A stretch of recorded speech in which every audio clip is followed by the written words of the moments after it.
আমাদের সকলের লক্ষ্যবস্তু হচ্ছে আখেরাত। এই আখেরাতের মুক্তির জন্য সর্বপ্রথম যেই জিনিসটার প্রয়োজন হয় সেটার নাম হচ্ছে ঈমান। সেটার নাম কি ভাইয়েরা? ঈমান।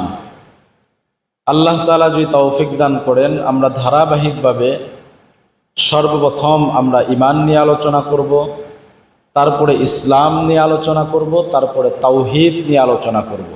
যে কয় জুমা হয় ধারাবাহিকভাবে আলোচনা করব ইনশাআল্লাহ তাআলা। আপনারা যারা আছেন, এখন কাজ একটু কম, সবাই জুমার নামাজে একটু আগে আগে আসার চেষ্টা করবেন ইনশাআল্লাহ তাআলা। মুহতারাম হাজিরিন, ঈমান এটা হচ্ছে সবার আগে। আল্লাহ সুবহানাহু ওয়া তাআলা আমাদের ইন্তেকালের পরে দুনিয়াটা হচ্ছে মানুষের জন্য পরীক্ষার জায়গা।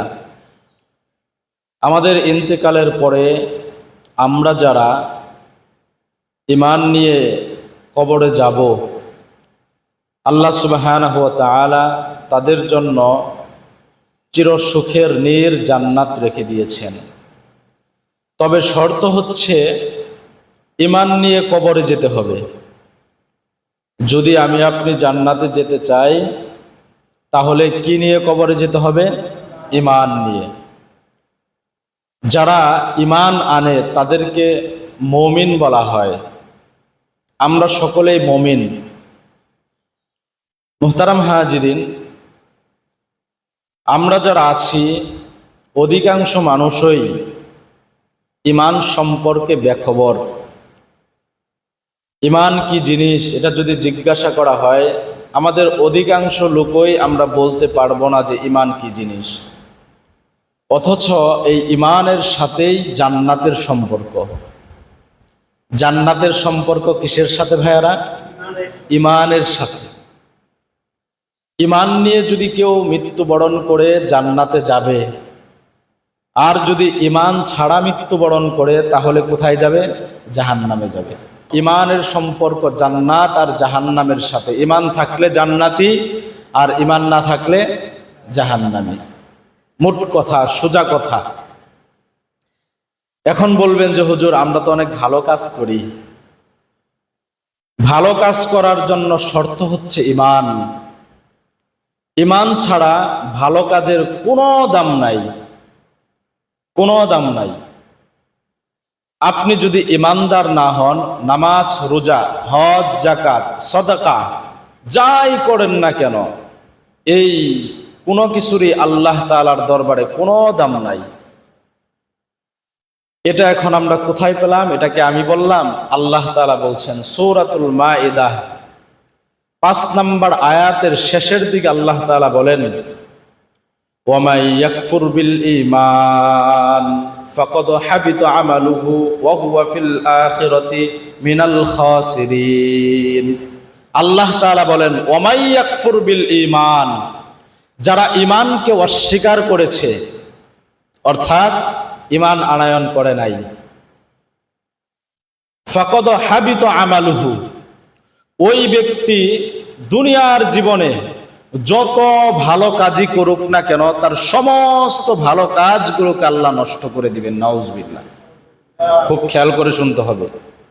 আল্লাহ বলছেন ওয়ামাই ইয়াকফুর বিল ঈমান, যারা ঈমানকে অস্বীকার করেছে, মানে ঈমান আনে নাই, আল্লাহ তাআলা বলেন ফাকাদ হাবিতা আমালুহু, তাদের সমস্ত আমল আল্লাহ নষ্ট করে দিবেন। তাদের সমস্ত আমল নষ্ট হয়ে যাবে।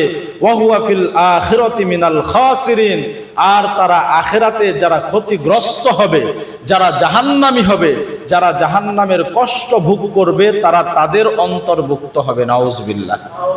তাহলে ঈমান না এনে যদি কেউ ভালো কাজ করে, তার ভালো কাজটা আখিরাতে কোনো কাজে আসবে না। এখন প্রশ্ন হতে পারে যে ঈমান না এনেও কি ভালো কাজ করা যায় নাকি? ঈমান না এনে ভালো কাজ করা যায় না? অনেক কাফের আছে যারা মানুষকে সাহায্য করে না ভাইয়েরা?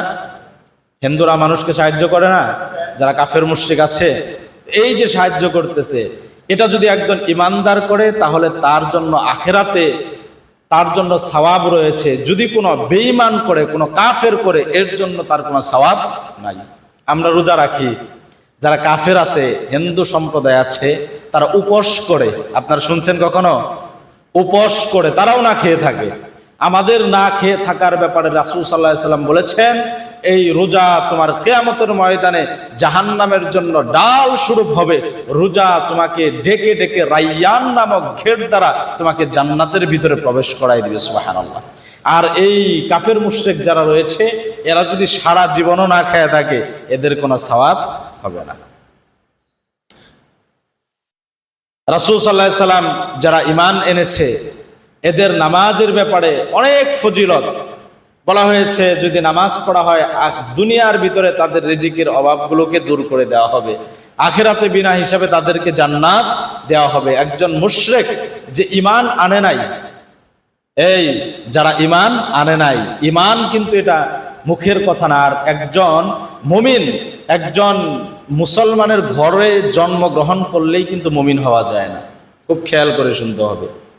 দেখেন, একজন যে ইমানদার না, সে যদি নামাজ পড়ে, তার জন্য কোনো ওয়াদা নাই। একজন ইমানদার নামাজ পড়লে তার জন্য জান্নাতের ওয়াদা রয়েছে। একজন ইমানদার যদি হজ করে, তাকে নিষ্পাপ বলা হয়েছে। মার পেট থেকে জন্মগ্রহণ করলে যেরকম একজন মানুষ নিষ্পাপ হয়ে যায়, অনুরূপভাবে একজন ইমানদার যদি হজ করে, তাকে নিষ্পাপ বলে ঘোষণা করা হয়েছে। কোনো বেঈমান, কোনো মুশরিক যদি বাইতুল্লাহর তাওয়াফ করে, তার ব্যাপারে কোনো ধরনের কোনো ওয়াদা নাই। পার্থক্য হচ্ছে ঈমান। ঈমান থাকলে তার যেই সওয়াব রয়েছে, ভালো কাজ করবে, এর প্রতিদান দেওয়া হবে। আর যদি ঈমান না থাকে, সে যত ভালো কাজ করুক না কেন, তার কোনো প্রতিদান দেওয়া হবে না। ঈমান হচ্ছে মূল। আপনাদেরকে এটা বোঝানোর জন্য একটা উদাহরণ দিই। সেটা হচ্ছে, আমরা ধরেন একটা পাত্রের ভিতরে কোনো কিছু রাখবো, একটা পাত্রের ভিতরে। এটা আমাদের অনেক আগে আমাদের উস্তাদ যে একটা উদাহরণ দিয়েছিলেন, এটাই আপনাদেরকে বলি। ধরেন দুইজন মানুষ মাছ ধরতে গেছে। কি ধরতে ভাইয়ারা? মাছ ধরতে গেছে। মাছ ধরার জন্য যে মাছ ধরার পরে পাত্রের ভিতরে মাছটা ধরে রাখতে হয়, এটাকে আমরা খালই বলি, জাল বলি, পাতিল বলি, যাই বলি।